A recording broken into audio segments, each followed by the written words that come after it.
There will be a mix of new and familiar faces at Toronto City Council, and that includes John Tory, who has been re-elected as mayor for his third term, and he joins us now live. Good morning and congratulations, Mayor. Thank you, Tammie, very much. I'm sorry you didn't make it through the the actual results coming, but I get it with the time you have to get up in the morning. Yeah, that's it. Got to go to sleep and got a baby to put down as well. So for you now, first priority, now that you have been reelected for your third term, what is the first priority on your agenda? Well, for this week, I'm back to having meetings on all the things you'd expect this morning. But having said that, the first things are to get on with the housing changes that I asked for a mandate on and received one to speed up the approval of housing, more affordable housing, more supportive housing. And then secondly, I'm going to have some things to say this week about some of the nuts and bolts issues that I heard about through the media, but also I heard about it when I was at the door, and making sure that we, do some of the basic things people expect in a manner that is, that meets their expectations. Okay, well, we'll start off with the housing. We know that the province is expected to make an announcement later on today that is in connection to housing and forcing municipalities to build more high-density homes.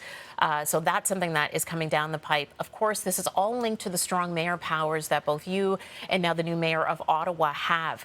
You have been very clear in the fact that you support these strong mayor powers.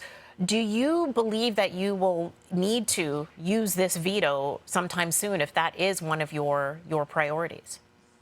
I hope not, because I think that you can continue to operate on the basis of collaboration and working with the members of council.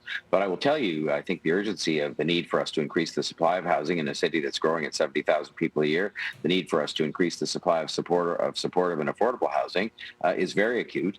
And that supply is going to help with the question of affordability. I mean, if we can have more, then that will put less pressure on prices. So I'll just say to you that I won't hesitate to use the authorities that are given if necessary, but I hope it isn't necessary. We've got to get on with the building more housing faster, though, and the steps that I'll announce this week will be steps that will be designed at the beginning to speed up our own approval process, because we've been, part of the constraint that has caused supply to be slower in coming.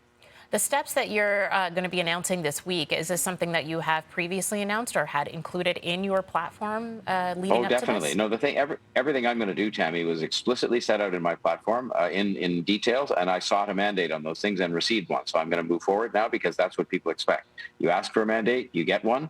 And it's a strong one, and I'm going to move forward. And the same holds true with respect to, some dissatisfaction I had expressed, leave alone the people, with respect to some of these basic services. And we're going to do better on that. We can do better. We will do better. And I'll be talking about that before the week is out as well. Okay, we talked about some new faces joining City Council. It will be a more diverse council than it was previously. What are your thoughts on that, considering that it looks as if now council is starting to reflect the look of the city itself? It's about time. And, look, it's one of those things where the voters have to make the decisions over time with respect to who gets elected. And I've often said, you can't get elected if you don't run. And oftentimes we had people who perhaps were a bit more uncertain about the prospect of running and stepping up to do that. And I understand that. It's a big decision to make in your life. But what's great now is we have people who reflect the face of Toronto stepping up to run, and they're getting the confidence of the people. And the council is, as you say, going to start to look like the city that it represents. And I think that's a great thing. And I will look forward to working with those people, because my style is very much to say, anybody who wants to work with me, I'm happy to work with them. And because we've got such big challenges, we can't afford to, take people who want to be constructive and not sort of somehow plug them in. So I'm looking forward to that. There's some very talented people that got elected last night, and they'll add to the people that are experienced and have been around like me, who, can hit the ground running today, as I'm doing, and get on with some of these things. And when you were first elected in 2014, the voter turnout was about 60%.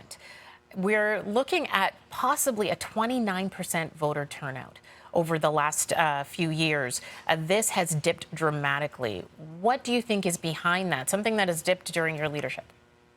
Well, when you say it's during my leadership, as if I'm also responsible for the fact that in the provincial election, they had a 43% turnout, the record low. I think what it is quite frankly, if people have a level of satisfaction, then they're not going to turn out to vote in the same way they do if they're dissatisfied or if there's a spirited contest on.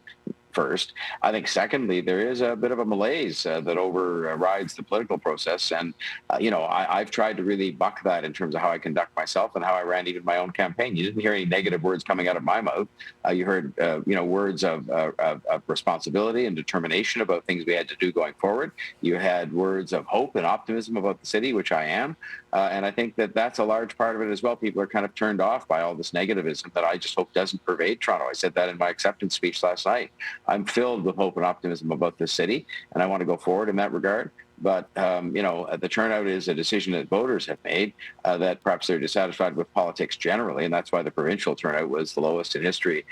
So we've got to work on that and get people's confidence back up, and that's one of the things I want to do by uniting the city and making sure that they understand that my values and my approach will be positive and optimistic and hopeful and determined, but not negative. All right. Will you run again? You said you wouldn't run for a third term. Nope. No, that's it? No, this will be it. We've got lots to do here for the next 4 years, and then it'll be time to make way for some people who decide they want to pick this up and continue to build a great city. All right. Thank you so much for joining us once again. Mayor John Tory, congratulations Thanks, again Tammie. for your re-election.